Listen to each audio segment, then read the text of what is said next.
Үндэсний тэргүүлэгч 1919-50 мэдээллийн лавлах нь хэрэглэгч та бүхэндээ бүх төрлийн мэдээллийг 24 цагаар түргэн шуурхай хүргэдэг билээ. Үйлчлүүлэгчдийнхээ хэрэгцээ шаардлагад тулгуурлан боловсон хүчнийхээ ажлын ур чадварыг нэмэгдүүлэх бүх төрлийн сургалтуудыг тогтмолд явуулсаар ирсэн юм. Аялал жуулчлалын улирал эхэлж байгаатай холбогдуулан ажилчид мэргэжлийн англи хэлний сургалтыг явуулж эхэллээ. Сайн манай намайг Нямцэцэг гэдэг 1919-50 мэдээллийн лавлахад 5 дахь жилдээ ажиллаж байна. За манай байгууллагатай холбогдсон хэрэглэгчид аялал жуулчлалын талаар мэдээлэл авах хэрэглээ их ихсэж байгаатай холбогдуулан манай байгууллагаас байгууллага удирдлагын зүгээс за ажилтнуудаа англи хэлний сургалтанд хамруулж байгаад маш их баяртай байна.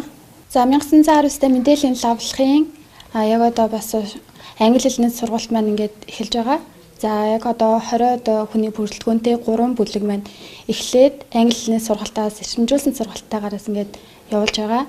За 1950 мэдээллийн лавлах дээр маань маш олон хэрэглэгч бас гадаадаас болон Монголоос бас англи хэлний мэдлэгтэй хүмүүс манаас англиар бас лавлгаа авахыг хүсэж байгаа хүмүүс маш олон холбогдож байгаа. Тийм учраас ажилчдынхаа хэлний төвшинг дээшлүүлэхийн тулд энэхүү англи хэлний сургалтыг ингээд зохион байгуулад эхлээд явж байна.